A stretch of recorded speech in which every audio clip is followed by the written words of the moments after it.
Olaudah Equiano, who was known as Gustavus Vassa for most of his life, was a prominent African in London whose autobiography helped to end the slave trade in Britain.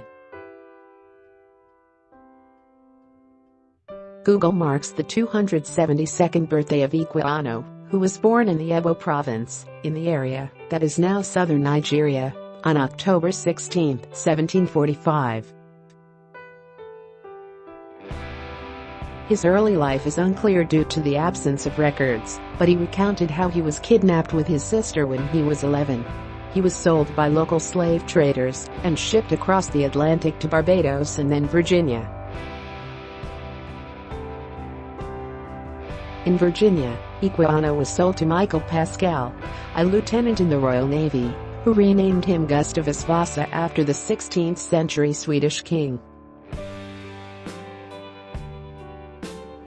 Equiano had already been renamed twice. He was called Michael while on board the slave ship that brought him to the Americas, and Jacob by his first owner. Equiano traveled the oceans with Pascal for 8 years, during which time he found Christianity and was baptized as well as learning to read and write. Pascal then sold Equiano to a ship captain in London, who took him to Montserrat, where he was sold to the prominent merchant Robert King. King set Equiano to work on his shipping routes and in his stores, working as a deckhand, valet, and barber whilst also earning money by trading on the side. In 1765, when Equiano was about 20 years old, King promised that he could buy his freedom for £40, worth £6,000 in the present day. In less than 3 years, he made enough money and was freed in 1967. Equiano then spent much of the next 20 years traveling the world, including trips to Turkey and the Arctic.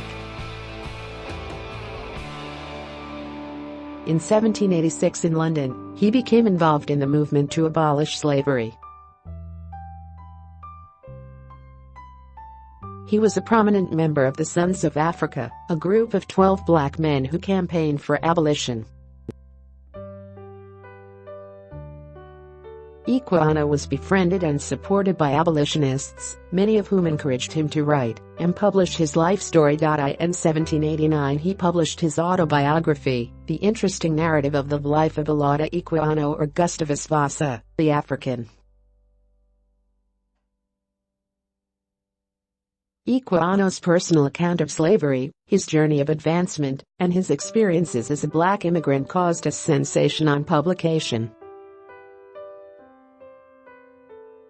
The book fueled a growing anti-slavery movement in Britain, Europe, and the New World.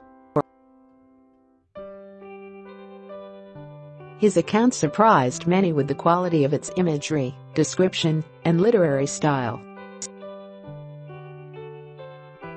Some readers felt shame at learning of the suffering he had endured. The autobiography, published in 1789, helped in the creation of the Slave Trade Act 1807, which ended the African trade for Britain and its colonies.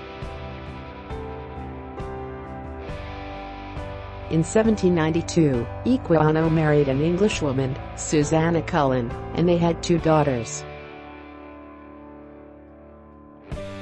Equiano died on 31 March 1797.